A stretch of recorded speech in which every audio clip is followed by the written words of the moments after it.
Welcome to the Mets Pod, presented by Tri-State Cadillac. On today's show, welcome to the Grimace Era. The Mets are on a heater. We break it all down. Lindor is thriving in the leadoff spot. JD Martinez scorching, and the Mets' new catching duo finding success. As always, we go down on the farm, make scoreboard predictions, and answer your mailbag questions. So subscribe to the Mets Pod at Apple Podcasts, Spotify. You can watch every episode on SNY's YouTube channel or wherever you get your shows.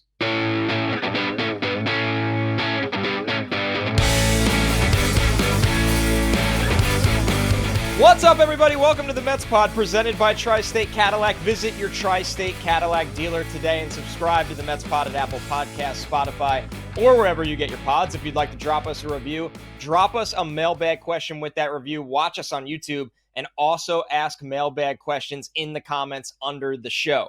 And since we're in a good mood, that's right, the Mets are hot right now. It's time to start talking about the Subway Series because the Mets Pod will be there at Citi Field for a live show on Tuesday, June 25th at 5:45 p.m. right in front of the Apple outside the Rotunda. You won't miss us. We'll be right there. Look for our tent. Look for the Cadillac cars. It'll all be there. We have a great show planned. Hopefully some giveaways. Definitely stop by and check it out if you're there on Tuesday. And if you're not, we'll be live on SNY's YouTube channel and all social platforms, so you could still watch the show. You could still get in the comment section and leave a question there. I'm your host, Connor Rogers, joined as always by my co-host, Joe DeMeo. And Joe, the week that was almost undefeated. Since the last time we recorded the Mets Pod, which was in the middle of the day on Tuesday, the Mets have only lost one game. Grimace then threw out the first pitch, and the rest was history. This team is scorching hot right now. The offense is alive basically in every single part of the lineup. I mean, is it just coincidence? The City Connects have a little purple in them. Grimace comes and throws out the first pitch. And now everything, Joe, that we have complained about for months has reversed course. I still don't quite grasp why Grimace was there in the first place. I figured McDonald's is bringing back the Grimace Shake. I Googled that. They are not bringing back the Grimace Shake. So I have no earthly idea what brought Grimace to Citi Field. Was it just there's a little purple in the City Connect jerseys? If that's Close the to case, his birthday. Oh, all right. Fair enough. But what I'll say is whether it's Grimace, it's not Grimace, whatever, man, sports are intended to be fun. Yes. At its core. And have fun with this. And it works out that the Mets are winning baseball games. If the Mets were playing like they were playing 2 weeks ago, and Grimace throws out the first pitch, it's just another that's so Mets thing of, oh, of course, the Mets have a McDonald's character throw out a first pitch, and now they're getting their butt kicked by San Diego and, Miami and everything. But look, this is what we wanted. I mean, I'll be honest, there's a bit of a bummer doing the last couple of shows where it was so heavily focused on what can the Mets get for their players at the trade deadline. And I do have those two voices over my shoulders. I have the prospect guy that's like, just think how sick the farm system could be. And then the actual just Mets fan is like, can we win? I'd much rather win baseball games. So this is a much better vibe show, I think, than the last couple of. Right, and I think there's no other place to start than what the Mets have this year that they have not had since the DH came over to the National League is a legitimate presence in that spot. An everyday hits against righties, hits against lefties, just a pure hitter, and that's JD Martinez. And Joe, I think we were, at large, really the fan base forgets JD didn't have a spring. He shows up to the major league team late because of the late signing. He needed to kind of get ramped up a little bit in the minor leagues. And JD Martinez was basically good since he arrived to the Mets, but it was a lot of contact hitting, putting the ball in play. Now the power has arrived, Joe. It feels like Martinez is fully up to speed. His OPS is up to 872. He's getting on base at a 360 clip. He's the only guy in the lineup that is hovering right around hitting 300, and he's got the 8 home runs, and many of them all came in bunches over the last week or two.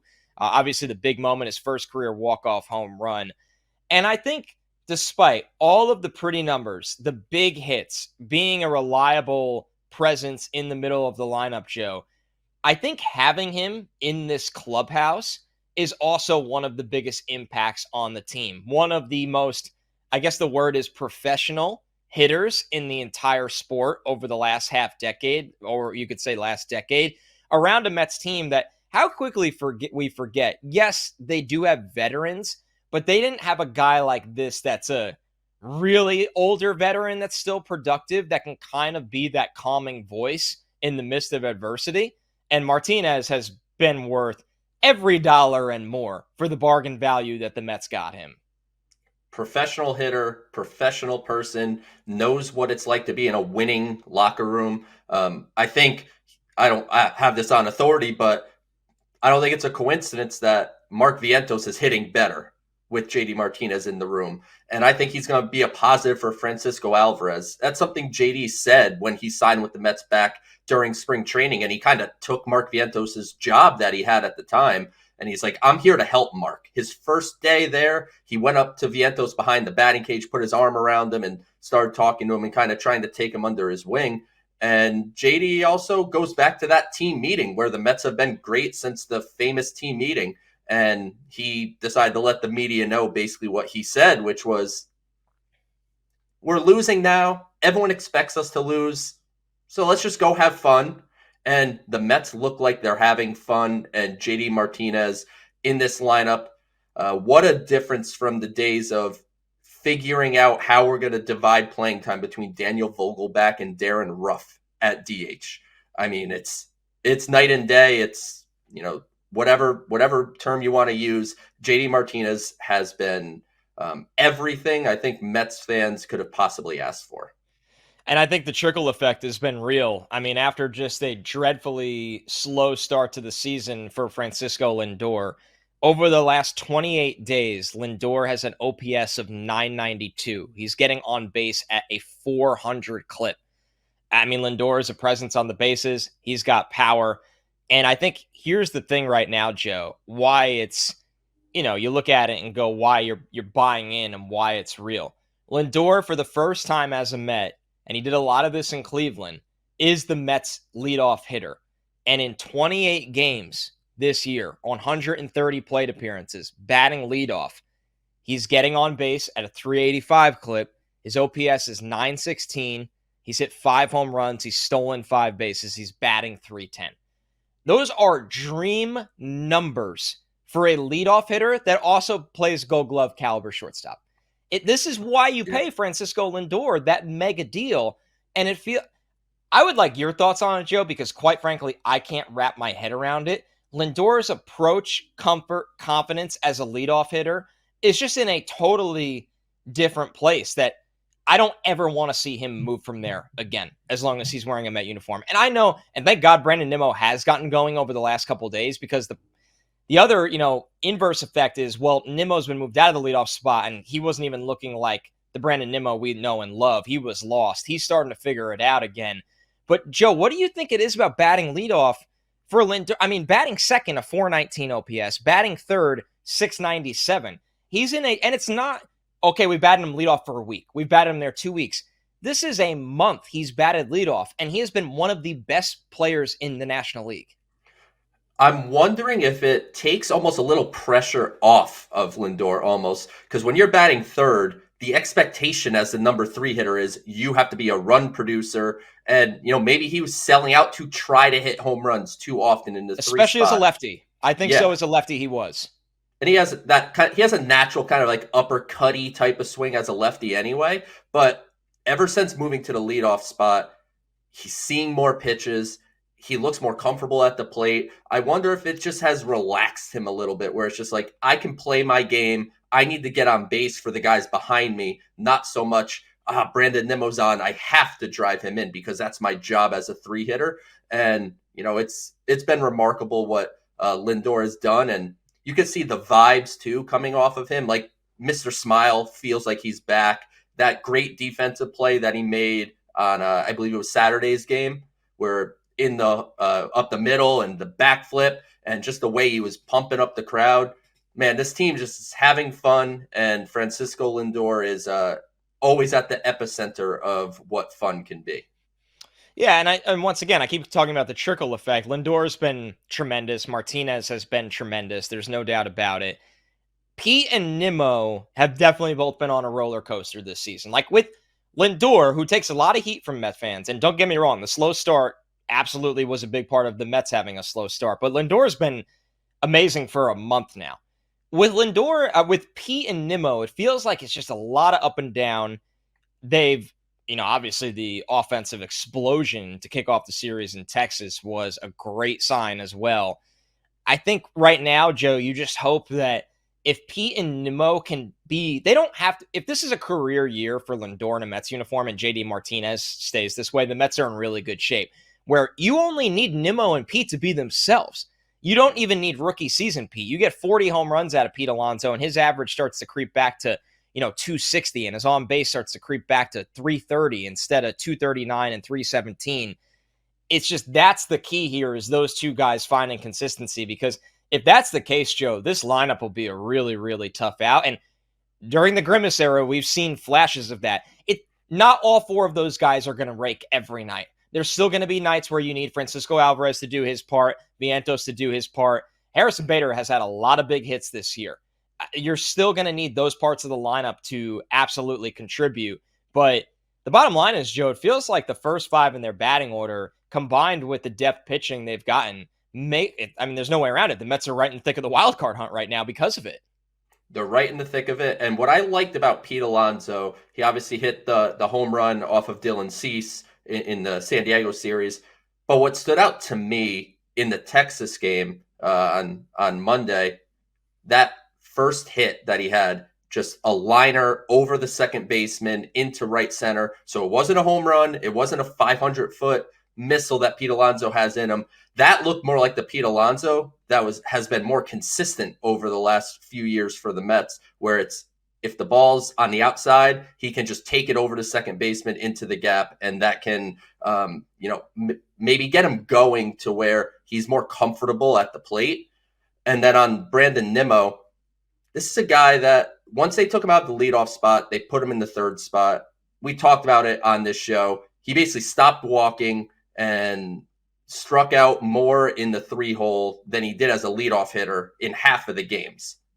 With that said, all the underlying stuff, the expected batting average, the expected slugging, everything suggests Brandon Nimmo was unlucky when he did put the ball in play. So to me, him bouncing back felt more like something that was inevitable, while Pete Alonso needed, I think, more so to prove to us that he can get back to being the player that he was prior to last season, where it's not that he was bad, but it just wasn't exactly what we are hoping for in a guy that is looking for a huge contract in a few months.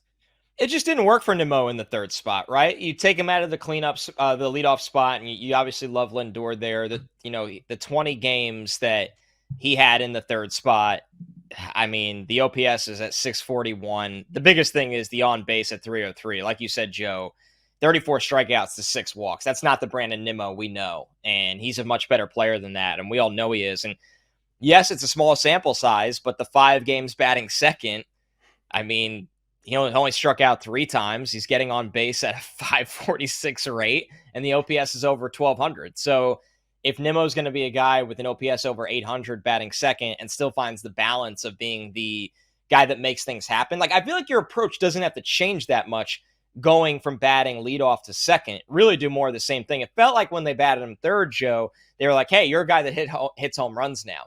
And instead of hitting home runs, he just struck out all the time. So definitely better days ahead for Brandon Nimmo. How about the catching duo the Mets have? Because for a while on this show, Joe, it felt like this was one of the biggest storylines of the team. They couldn't hold runners on. They got nothing offensively. And it's a total makeover, because that was Tomas Nido and Omar Narvaez. Now it's Luis Torrens and Francisco Alvarez, who feels like both have rocket arms. They've called good games for this staff. They both have flashes of power that can give you kind of a jolt.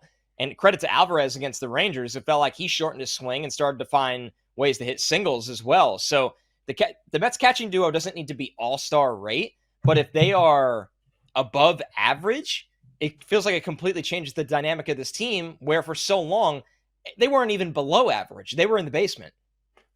offensively for Francisco Alvarez, that to me is a when, not an if he 100%. catches his stride. I have no worries about him. And right now is the way the Mets are playing is absolutely perfect for what you can expect from Alvarez. Obviously coming off a significant gap due to the surgery on his thumb and just kind of readjusting to the major leagues. You can throw him in the 8th spot. And that's where Carlos Mendoza has had him. And the top of the order is doing its thing. And Alvarez, while he readjusts, is almost a luxury item in the lineup, which, man, who would have thought that would be the case when we were talking about this team back in March? We were worrying about how high Alvarez will hit. And I think one thing that Carlos Mendoza has shown is flexibility with adjusting the lineup, adjusting roles in the bullpen. We'll get to the bullpen, of course. But, if Alvarez starts to build off that first game in Texas and gets to the Francisco Alvarez we expected, he's going to find his way shifting back up that lineup. And obviously there is now a lot more potential output from the catching position than there was previously. Luis Torrens has obviously looked great and almost surprisingly great. And, Alvarez obviously has that potential to be an all-star type of catcher. Won't make this year's all-star team because of the injury, but that's the type of impact he could have. And as everything goes right, as it often does during a winning streak like this, the Mets have gotten serviceable pitching, Joe. And the bullpen, it's still a little bit of an adventure. It's good to see that Edwin Diaz feels like he's back on the right track. But the starting pitching has them in every single game, whether it's Severino, McNeil, even David Peterson right now. And you see the difference when young pitchers get to pitch with a comforting lead, how much more aggressive they can be and can kind of take chances. And you look at Peterson, even in the opening game against Texas. Okay, I have a big lead. Give up the 2-run long ball. All right, let's get back to business. Let's get outs. Let's throw strikes. Let's give 6 innings here or there. And something that we were discussing before we even turned the mics on is in this wild card race, which the Mets are right in, the Mets, for some of their shortcomings, have a weird advantage that you could argue, Joe. They have starting pitching depth. Now, we're not going to get ahead of ourselves here and say, Kodai Senga, he'll be back soon and they'll have an ace. We'll see what they get from Kodai Senga, presumably in the second half of the season. But Christian Scott is still in the minors. Jose Butto can come up in a pinch when you need him. And at the moment right now, there's not somebody, especially since they move Hauser to the bullpen, there's not somebody in this rotation that you're saying, that's the guy weighing down. That's the guy that when he makes a start, the Mets are probably going to lose tonight. So the fact that if you hit a rut with one of these guys and they haven't lately, you have a handful of guys in the minors right now that should probably be making big league starts for this team. That's something that the Mets for years, and all across baseball with the injuries to arms at this rate, have suffered with. That this year, it feels like almost nervous to say it, but it feels a little different in a positive way for this team. Let's knock on some wood really hard here because that can change certainly on a dime, but you're 100% But they're equipped right. for it, right? Yes. Like, if 2 guys go down tomorrow, okay, 2 guys that have had success with the major league team this year are going to be up here. Exactly. So they have that flexibility. And like you said, Adrian Hauser has transitioned well to the bullpen. But if you had to shift him back to the rotation, if a need arose, you could do that. So the Mets are in a good position from a depth standpoint. Christian Scott, I don't think he's going to be back soon.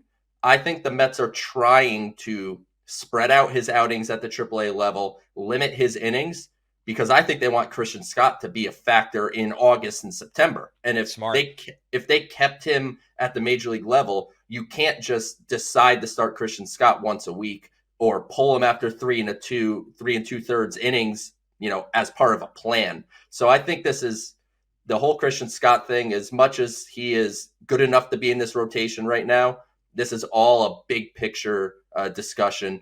Jose Butto is doing just fine down in AAA, and I think if he came up, to me, he's really kind of in that McGill, Peterson type of mix. I don't think there's a drastic difference, but if you were to lose one of those guys to injury, or if one of them were to go through a bad funk, you could flip them out and just flip in Butto. And then, of course, the ultimate wild card is, when will we see Kodai Senga, who was the ace of this team, heading into spring training and coming off a massive first year, Cy Young contender. So that is, it may sound a little old and maybe bring up some bad memories, but that could be a trade deadline acquisition for this team outside of actually possibly adding at the trade deadline. So they're in a good position from a starting pitching standpoint. And we said before the season, the starting pitching just can't kill them. And so far, it hasn't. So as we sit here and record today, the Mets are one game back in the wild card standings. Ironically, one of the teams in that mix at the top there is the Washington Nationals, who shows how big that sweep was for the Mets. It kind of propelled this whole thing. The Braves are the top wild card team, and they just keep getting hit with injury after injury. The Mets are 3 games below 500. So if the Mets continue this climb back to 500, you're essentially in a wild card spot. That's how the National League is right now. So it goes to show you how one hot streak can completely change your fortune with the state of the National League right now. And it's a big, it says a lot about the National League, but that was the hope for the Mets, right? Going into this year is that you can capitalize on that expanded playoff. Let's do a little Mets pod temperature check, Joe, before we move on here, and we'll kind of rapid fire this. The all hot edition. It's nice to have something like this. The categories are simmering, hot sauce, or smoking, in that order from lowest to highest right now. The first one, Joe, I know you're a big fan of. Hating on the Lindor haters. It's got to be smoking right now. I'm smoking, and our group text is an interesting adventure at times. But it's sometimes better than the podcast because it throws Jeff into the mix, our producer. Yeah, and it's like Mets pod after dark, I would call it. And Jeff has opinions. But Francisco Lindor, I tweeted it last night. I am done with talking to the Francisco Lindor haters. The reality is we need to figure out the root cause of why he always is off to slow starts. But this is a guy that's been top 12 most valuable player in baseball each of the last 2 years. Last year had the 30-30 season. And, he's trending towards a potential, near 30-30 season again this year. So Francisco Lindor is a great player. He's potentially a future Hall of Famer. We just need to figure out how we could get him to do it from April till about May 10th, a little bit better than he had. And but other than that, man, I'm all in on Lindor. And if you're a Lindor hater, find something else to do. It's great to see Lindor, obviously not just bouncing back, but being the player that we expect him to be. Mark Vientos, this one for me, Joe, I'll leave it simmering. And that's a big deal that Vientos is in this, because Vientos is a guy that you see him be raging hot. And we know he will do that. Vientos will have 5 days where he's going to hit 3 home runs and you can't get him out. What Mark Vientos needs to do to be a full-time major leaguer, an impact major leaguer, because he's a full-time major leaguer. That's not fair to say about him, Joe, is you don't need to always be hitting 3 home runs every week. But when you have a down week, the week after that, can you be an average hitter? And when we thought Mark Vientos was going to kind of go in the tank here, he's kind of found his way to keep his head above water, continue to hit, not always hit the home run, and obviously play against both righties and lefties. So simmering for Mark Vientos is a great sign, Joe. Oh, simmering for Mark Vientos is it. I think the difference that he has made, and he has an 885 OPS this year. Just think what third base was while they were giving Brett Beatty the leash that, Brett Beatty earned the opportunity. And he earned the opportunity to get that leash. And they were throwing Joey Wendell in to mix things up. Third base was a complete net negative for this team. And Vientos obviously is bringing the offensive juice. He showed the ability to hit the ball hard. You see that consistently. I think the plate discipline has taken a step forward this year. He's not chasing nearly as much as he has historically, not striking out as much as he has historically. Biggest thing, he looks okay at third base. Like, he's not, he's we not don't talk about it, which is good. It's like an offensive lineman. Exactly. And you're not talking about Mark Vientos' defense. That means it's going okay. And that's big for this team, because when you go from nothing to a potential plus on the offensive side and okay defensively, that lengthens. This is all about lengthening your lineup. It's about having as few holes in the lineup as possible. And Vientos has gotten an opportunity and absolutely ran with it. All right, our next one here, Joe, my personal favorite. And usually things like this either get played out or it goes too far. This is just pure fun and is one of the beauties of sports because there's no explanation. The Grimace jokes, they're smoking right now, Joe. The memes, the fact that McDonald's is in on it, the fact that the Mets are in on it, the players are in on it. There's no explanation for why the Mets will not lose a game and now score 14 runs on the road in a random Monday night game after Grimace throws out the first pitch. This is just one of those hilarious things that there's no explanation for, but everybody should keep having a ton of fun with it. Just have fun with it. Who cares if people are getting upset about it? I don't know. Touch some grass. Like, it's baseball. it's sports, and enjoy it while it lasts. Because inevitably, I think the Mets will lose baseball games again. I'm not sure, but they might eventually lose. And if they lose a couple games in a row, that'll just be the end of the Grimace thing. So enjoy it while it lasts. It's fun. A lot of people are having fun with it. So why spoil it? All right, another one here, Joe. Benching Jeff McNeil.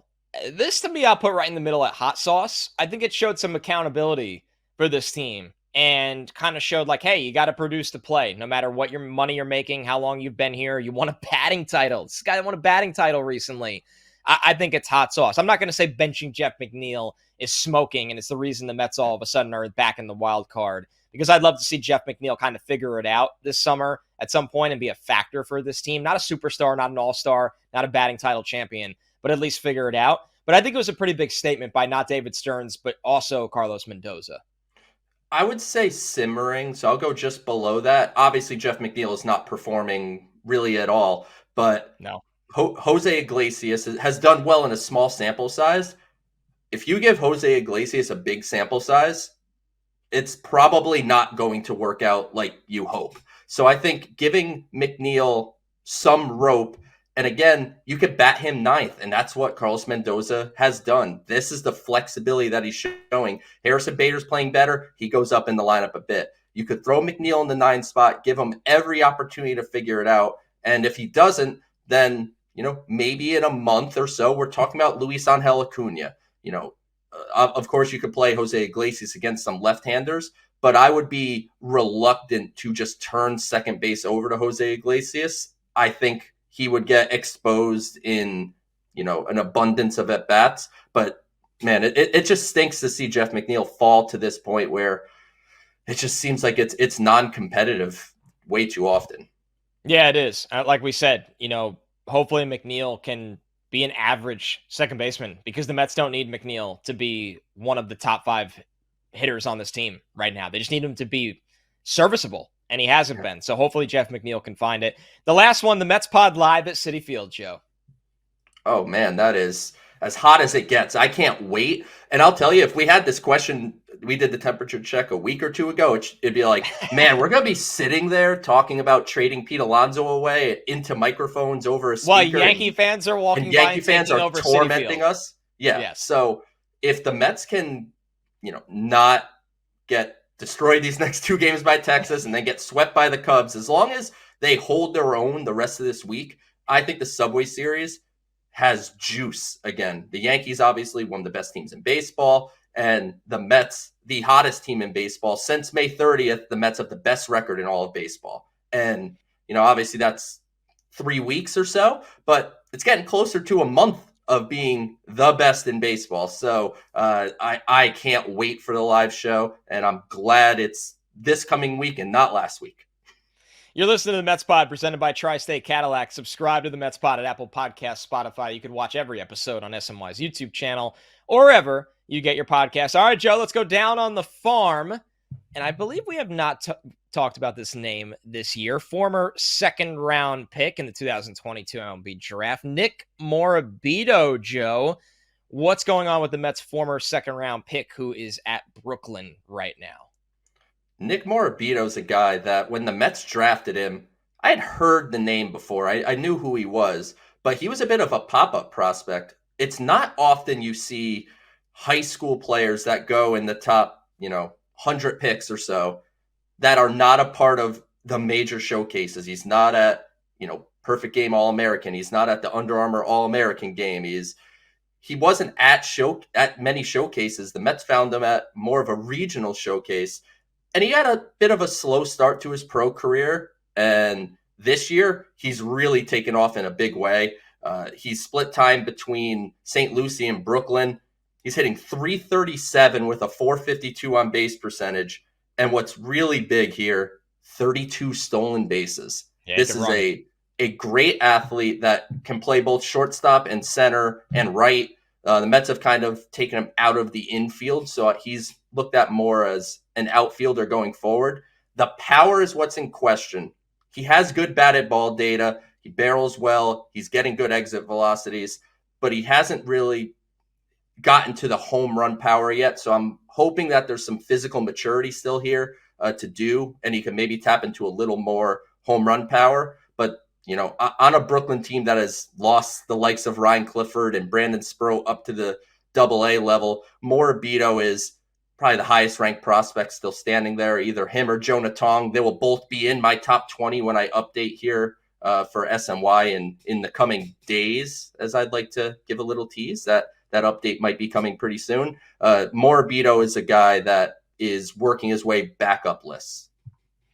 Speaking of the Cyclones, a big homestand this week on Coney Island. Wednesday is Negro League Tribute Night, and first 1,000 fans get a Negro League-style cap. Thursday is 80s Night, and the first 1,000 fans get a Coney Island starter-style cap. On Friday, you've heard of a Yeti, but the first 1,000 fans get a Jetty, a Jet Williams tumbler, plus fireworks and a Friday deal with 2 drinks for $22. Saturday is Margaritaville night for the Parrot Heads, Hawaiian shirt for the first 1,500 fans, and a package for a special tiki mug.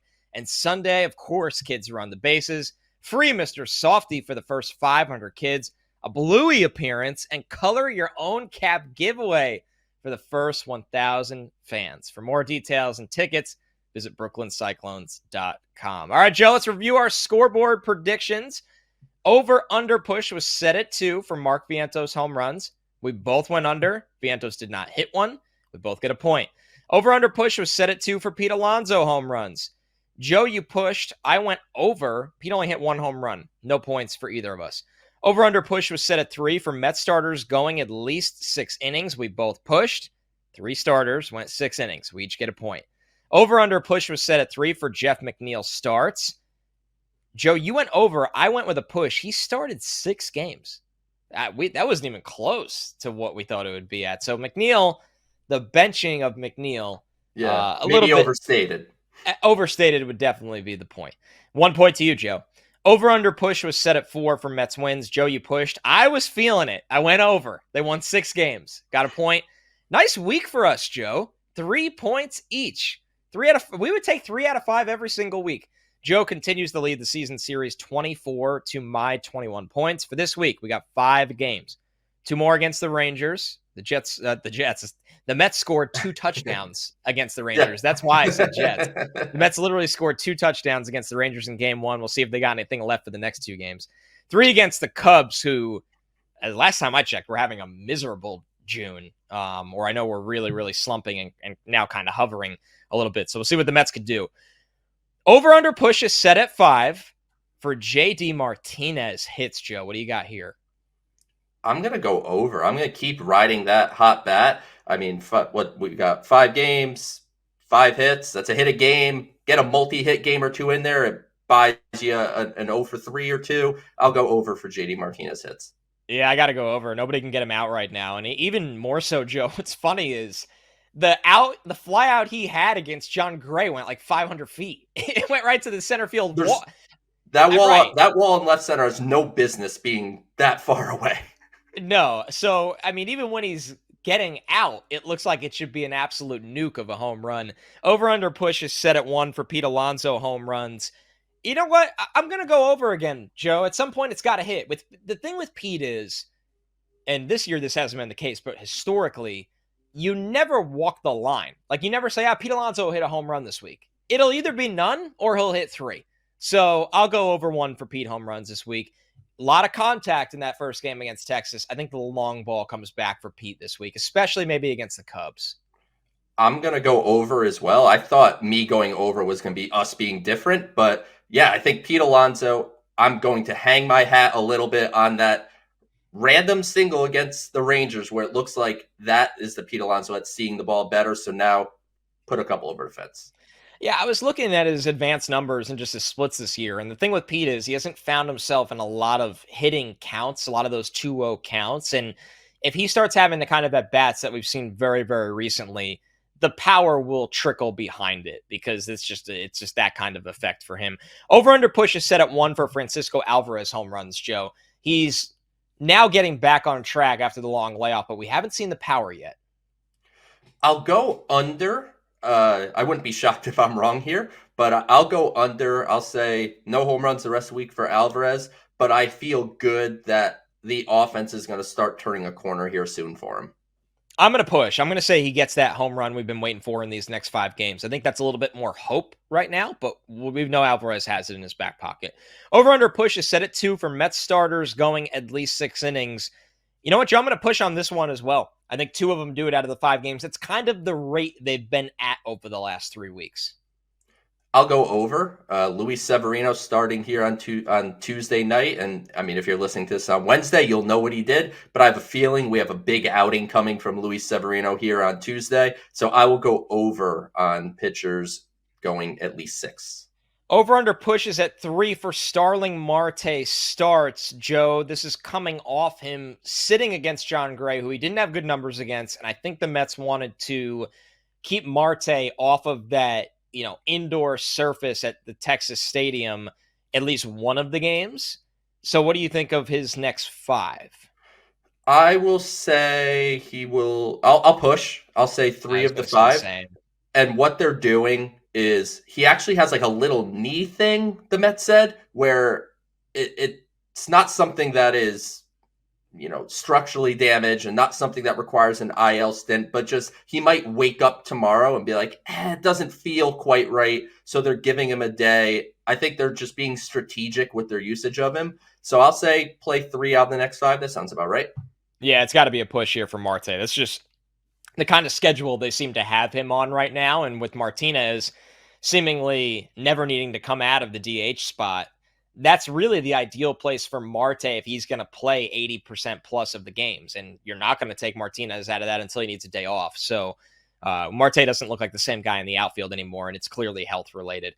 Over under push at 3 for Mets wins in 5 games. It feels like to me, Joe, at some point this has to correct and go. I'm not saying the Mets are going to lose the next 5, but to just keep winning every single night. And some of the wins, they are just throttling good players. John Gray had a 2.17 ERA. They ran him out. Dylan Cease has been great. Dylan Cease.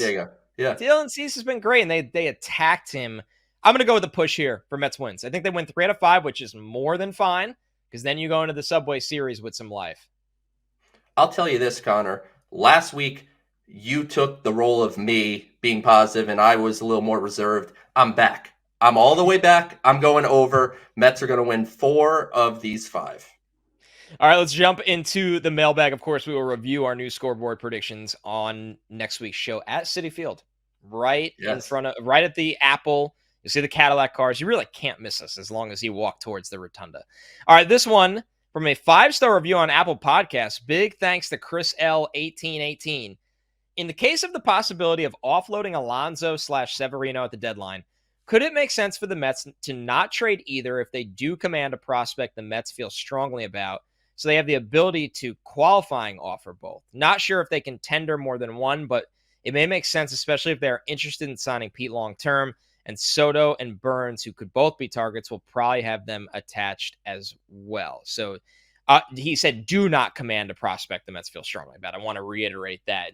So basically, summed up in short, Joe, if the return does not meet the expected value from the Mets, even if the Mets are not, raging hot like they are now, or they do take calls on these guys, do you keep them because of what it allows you to do internally in your potential of keeping them or getting value for losing them, Joe? What do you think of that?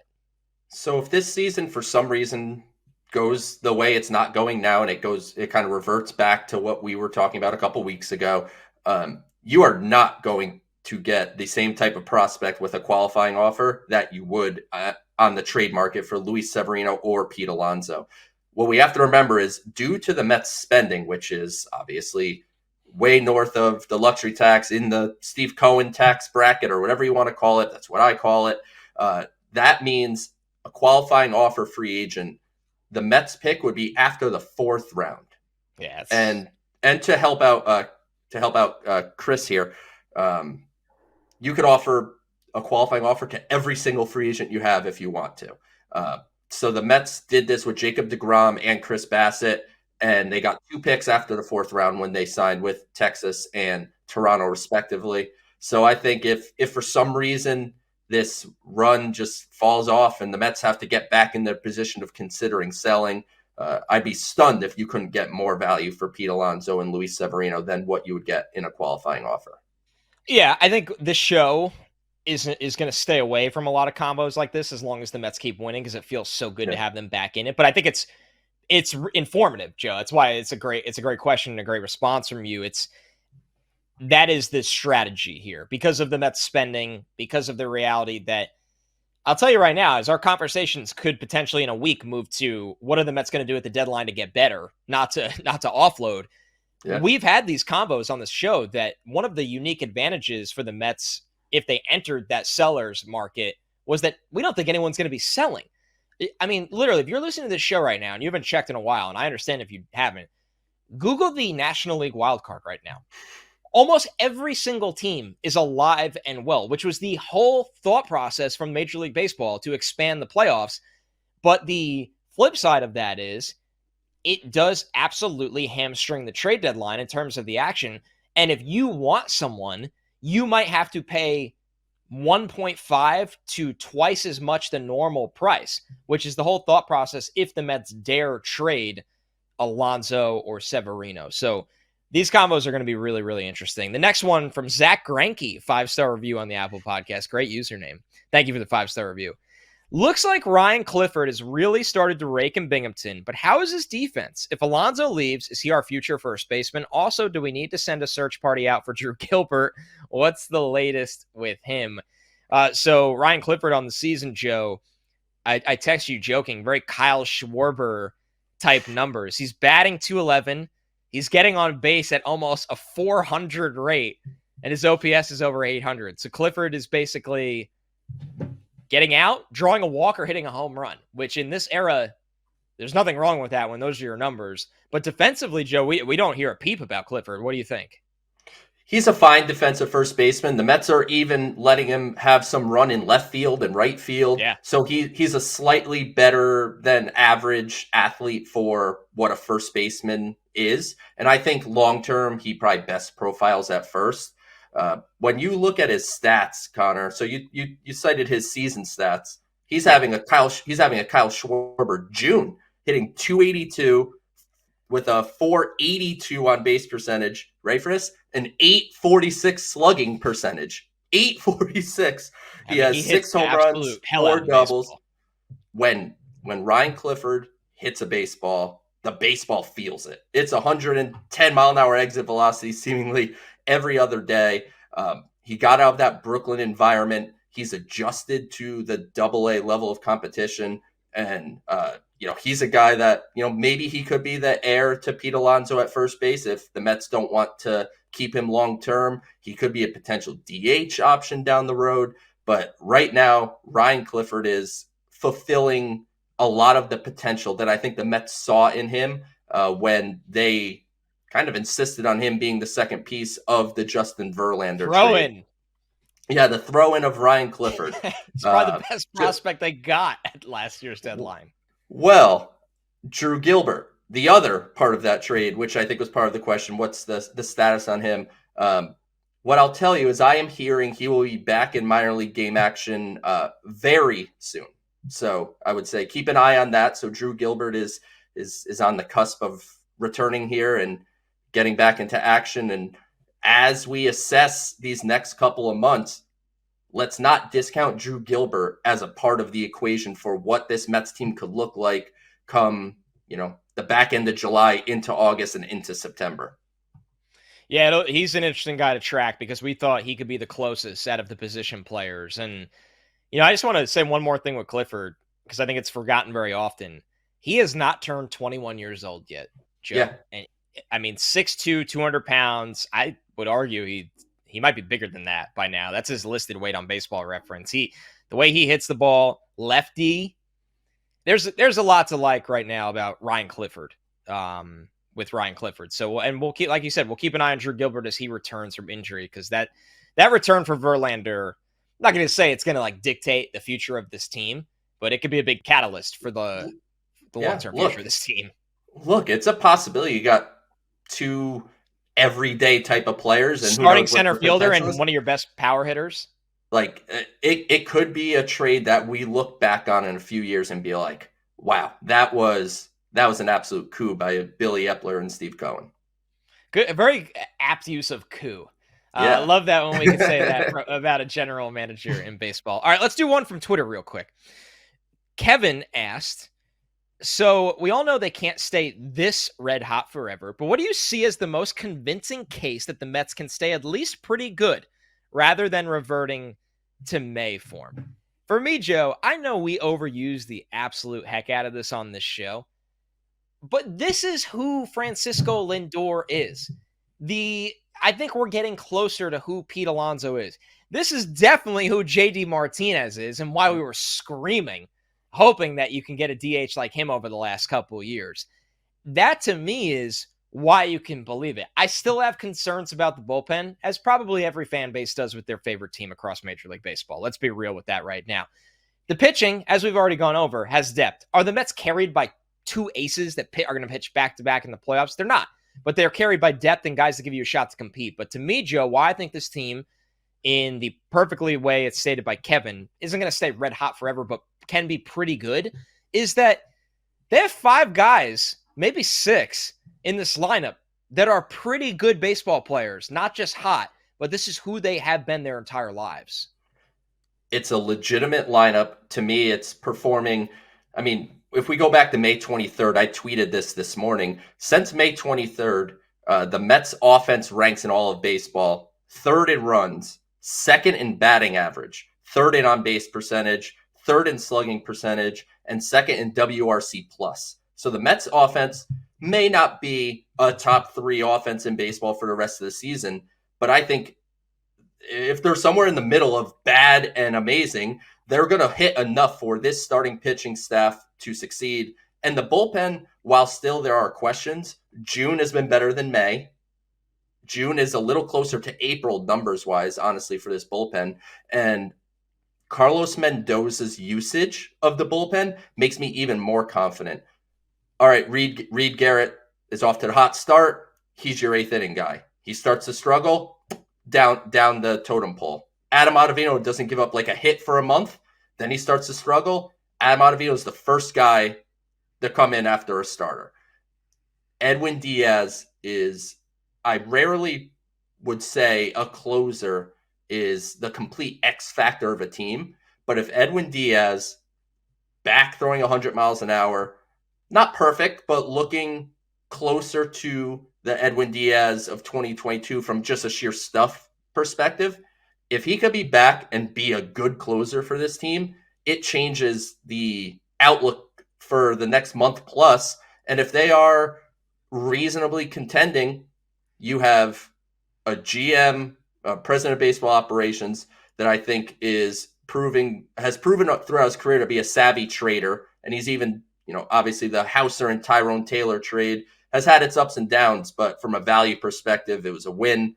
And you have an owner with deep pockets that wants to win so badly that I think if the right opportunity comes up at the trade deadline, he's not going to be afraid to eat money, which we talk about from a selling perspective, can also be advantageous from a buying perspective. So buy into the offense, buy into the bullpen being good, and the starting pitching being good enough. And Kodai Senga, hopefully on the way back, Christian Scott as an option. And that could be an opportunity at the trade deadline too. And I'll close it out with this, Joe, because you kind of just led me to the well here.